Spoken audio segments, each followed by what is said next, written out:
और उसके बाद वो जंगल एक बार फिर से सुमन की चीखों से गूंज उठा। लेकिन आज की रात सुमन की चीखों को सुनने वाला वहां पर कोई भी नहीं था। अगर वहां पर कोई मौजूद था तो बस हरिया, जो कि अब एक भेड़िए में बदल चुका था। सुमन के बालों को पकड़कर घसीटते हुए वो जंगल के बीचों बीच एक जगह पर ले जा रहा था। अगली सुबह गांव में। अरे भाई, पता नहीं क्या बात है, अपने गांव का हरिया किसान और उसकी पत्नी सुमन दोनों गायब हैं। दोनों का कोई अता पता नहीं। अरे कैसी बातें कर रहे हो भाई, ये कब हुआ है? अरे पूरे गांव में खबर फैली पड़ी है। कल रात को दोनों खेत की तरफ जा रहे थे, लेकिन लौटकर आए ही नहीं। तो हो सकता है अपने खेत पर होंगे। पूरा गांव ढूंढ कर आया है भाई। जानते हो क्या मिला वहां पर? क्या हुआ भाई? क्या मिला? बताओ हमें, क्या मिला? अरे हरिया की पत्नी सुमन के कपड़े पड़े हुए थे। शरीर का एक एक कपड़ा फटा हुआ झोपड़ी के बाहर पड़ा था, लेकिन दोनों पति पत्नी का कोई पता ठिकाना नहीं था। अरे भाई, लेकिन उसका जो दोस्त है ना रामू किसान, उससे पता करके आते हैं ना।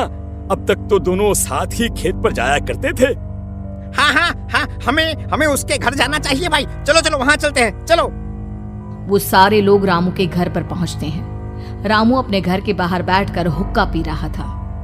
आज सारे के सारे लोग टोली बनाकर मेरे घर क्यों आ रहे हैं? क्या कोई मर गया क्या भाई? अरे कैसी बातें कर रहे हो? तुम्हारा सबसे अच्छा दोस्त हरिया और उसकी पत्नी गायब है और तुम यहाँ बैठकर हुक्का पिए जा रहे हो हैं? रामू ने अजीब सी नजरों से उन सब गांव वालों की तरफ देखा, जिसकी वजह से वो लोग एक बार के लिए डर गए। गायब है? अरे गायब नहीं है, मुक्ति मिल गई है। उन दोनों को मुक्ति मिली है। इस दुनिया में आकर हर इंसान पाप करता है और उसे उसके पापों के लिए मुक्ति मिलना बहुत जरूरी है। अरे ये कैसी बहकी बातें कर रहे हो भाई, हैं? और इसका चेहरा अजीब सा क्यों लग रहा है? लगता है दोस्त के मरने का गम बैठ गया है। पागल हो गया है शायद ये पागल। ये बात सुनते ही रामू चीख कर जोर से चिल्लाते हुए कहता है, पागल मैं नहीं हूँ, पागल तुम सब हो। और ये शैतानी जंगल अब तुम में से किसी को नहीं छोड़ने वाला, सबको खा जाएगा। याद रखना मेरी बात। शैतानी जंगल? कैसा शैतानी जंगल? लगता है रामू पागल हो चुका है। हमें यहाँ से चलना चाहिए भाई। चलो। तभी रामू की पत्नी बाहर आती है। नहीं, आप लोग इनकी बात का बुरा मत मानिए। 2 दिन पहले हरिया के साथ खेत पर गए थे। जब से वहाँ से आए हैं तब से ऐसी ही बातें कर रहे हैं। भगवान जाने ऐसा क्या देख लिया उन्होंने, खेत में कुछ भी बड़बड़ाते रहते हैं। लेकिन गांव के लोगों ने कमला की कोई बात नहीं सुनी और वो सब वहां से चले गए। रात अब धीरे धीरे ढलने लगी थी। तभी अचानक किसी ने धीमी सी आवाज में रामू को पुकारा। रामू, आ जाओ, मैं तुम्हारा इंतजार कर रहा हूँ। और सुनो, अपनी पत्नी को साथ लेकर आना, नहीं तो काम अधूरा रह जाएगा। ये आवाज सुनते ही रामू के चेहरे पर शैतानी मुस्कुराहट आ जाती है। वो धीमे कदमों से अपने घर के अंदर आता है।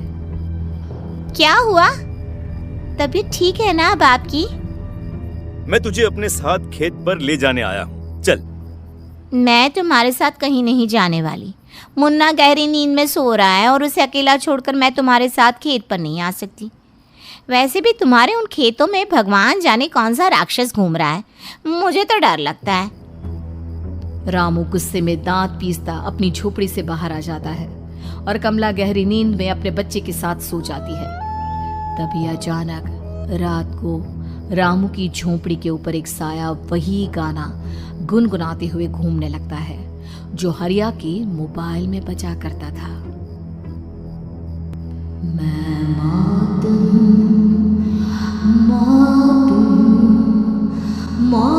जो पसरी है चारों ओर, जो आएगी कहीं से भी निगल जाएगी सबको।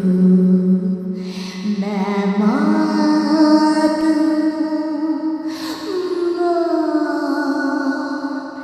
ये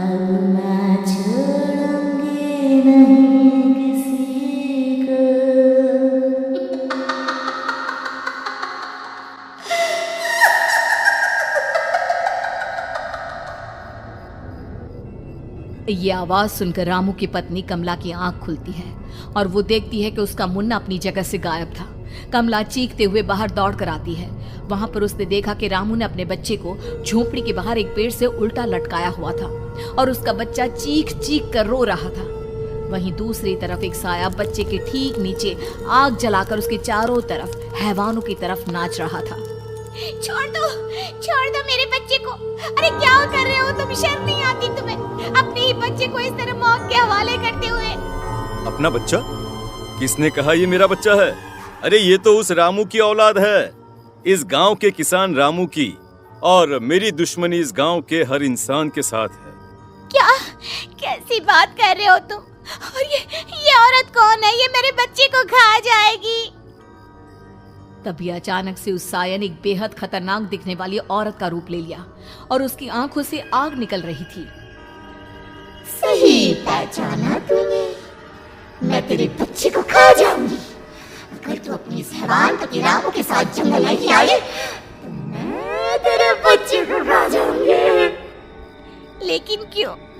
आखिर क्या चाहती हो तुम मुझसे? मुझे जंगल क्यों ले जाना चाहती हो?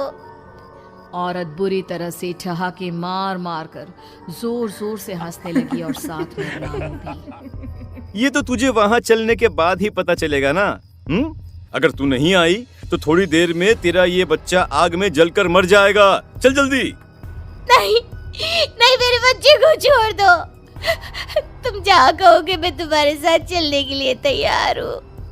और उसके बाद उस बच्चे को झोपड़ी में लिटाकर आगे आगे वो साया चल रहा था और उसके पीछे पीछे रामू अपनी पत्नी के बाल पकड़कर उसे घसीटते हुए जंगल की तरफ ले गया। जंगल में जाने के बाद, कितनी खूबसूरत हो तुम। आज की रात बस तुम और मैं एक दूसरे के साथ रहेंगे। मुझे तुमसे बहुत डर लग रहा है। तुम्हें क्या हो गया है? तुम तो बिल्कुल ठीक थे। वो होगा जो हमारे बीच होना चाहिए। तो आओ अपने आप को मेरे हवाले कर दो। कमला ने डर की वजह से अपनी दोनों आंखें कसकर बंद कर ली थी। रामू ने बुरी तरह से चीख कर कमला से कहा, आंखें खोलो अपनी और मेरी तरफ देखो। कमला ने जैसे ही अपनी आंखें खोली उसने देखा कि रामू एक खतरनाक खूनी हैवान में बदल चुका था। कौन हो तुम? जाने दो मुझे। क्या चाहते हो मुझसे? वही जो एक आदमी एक औरत से चाहता है। मैं तुम्हारा पति रामू नहीं, बल्कि इस जंगल का एक भेड़िया हूँ, और आज की रात तुम्हारे खून से अपनी प्यास बुझा जाऊं। और उसके बाद वो जंगल कमला की दर्दनाक चीखों से गूंज उठा।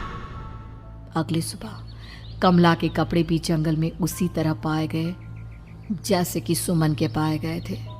इस घटना के बाद पूरे गांव में दहशत का माहौल था। अपने माँ बाप की मौत और गांव में हो रहे इस तरह की घटनाओं की खबर सुनकर किशन शहर से गांव लौट आया था। अपने माँ बाप की बेदर्द मौत की वजह से वो बहुत परेशान था। तभी अचानक उसे अपने घर में खाट के नीचे पड़ा हुआ वो मोबाइल फोन मिला जो उसने अपने पापा हरिया को गिफ्ट किया था। अरे कितने प्यार से पापा के लिए मोबाइल फोन लेकर आया था। इसे एक दिन भी काम में नहीं ले पाए। और आखिर कौन है जो गांव में इस तरह की हत्याएं कर रहा है? क्या है इन सब के पीछे? क्या है? मुझे पता करना ही होगा, वरना एक दिन पूरा का पूरा गांव खाली हो जाएगा। इस गांव में एक भी जिंदा इंसान नहीं बचेगा। गांव के लोगों की मदद करने के इरादे से किशन अपने गांव से दूर एक दूसरे गांव में बहुत बड़े तांत्रिक के पास मिलने के लिए गया। तांत्रिक बाबा, अब आप ही कुछ उपाय बता सकते हैं। भगवान जाने हमारे गांव को किसकी नजर लग गई है। नजर नहीं लगी है, किसी ने तुम्हारे गांव को बद्दुआ दी है।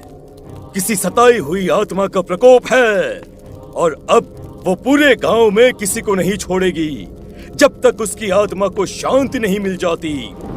अरे लेकिन ऐसा कौन है बाबा? किसकी आत्मा है और कैसे मिलेगी उसे शांति? मौत है, मौत कहीं से भी आएगी और सबको निगल जाएगी। इससे बचने का सिर्फ एक ही उपाय है, लेकिन उस उपाय को करना आसान नहीं होगा। जो भी उस उपाय को करने की कोशिश करेगा उसकी जान जा सकती है। भले ही मेरी जान चली जाए, लेकिन मैं अपने गांव के लोगों की जान बचाने की पूरी कोशिश करूंगा बाबा। तो ठीक है, फिर अगली अमावस की रात जैसा मैं कहता हूँ वैसा ही करना। अमावस की रात तांत्रिक के बताए अनुसार किशन अपने साथ केरोसिन लेकर जंगल की तरफ चल पड़ा। उसके हाथ में देवी के मंदिर का सिंदूर भी था। किशन जंगल के बीचों बीच पहुंचा। ये देखकर उसकी आंखें फटी की फटी रह गई। वहां एक उबलते पानी का तालाब था और कई लोगों की लाश लटक रही थी। किशन के माँ बाप की लाश भी वहीं थी। माँ, बापू, क्या हो गया? ये क्या हो गया? तभी वहां पर एक औरत और आदमी आते हैं। उन्हें देखकर किशन चौंक जाता है। गोपाल काका, आपकी तो 5 साल पहले मौत हो गई थी। और निर्मला काकी, आप? हाँ, मौत तो हो गई थी, लेकिन तुम ये नहीं जानते कि हमारी मौत कैसे हुई थी। क्या कहना चाहते हैं आप? कुछ नहीं, बस ये जान लो कि अब इस गांव में कोई जिंदा नहीं बचेगा। लेकिन क्यों काकी? क्योंकि 5 साल पहले इन गांव वालों ने मुझे डायन बताकर पत्थर मार मार के मार डाला। मेरी कोई गलती नहीं थी। गांव का एक बच्चा क्या लापता हुआ, सारा इल्जाम मेरी पत्नी पे डाल दिया। और जब मैंने निर्मला की जान बचाने की कोशिश की तो मुझे भी मार डाला। आपके साथ ये बहुत गलत हुआ काकी, लेकिन आप जो कर रहे हैं वो भी सही नहीं है ना? तुम यहाँ से चले जाओ वरना तुम भी नहीं बचोगे। हमारी आत्मा पिछले 5 साल से मुक्ति के लिए भटक रही है। चले जाओ यहाँ से। मौका देखकर किशन सिंदूर उन दोनों के ऊपर डाल देता है। उनका शरीर जलने लगता है और वो भयानक तरीके से चिल्लाने लगते हैं। अगले ही पल किशन उनके ऊपर केरोसिन डाल देता है और वो दोनों जल जाते हैं। किशन अपने माँ बाप और दूसरी लाशों का अंतिम संस्कार करवाता है और अपने घर लौट आता है। लेकिन वो अभी भी इस बात से अनजान है कि मोबाइल अभी भी बज रहा था। मैं मौत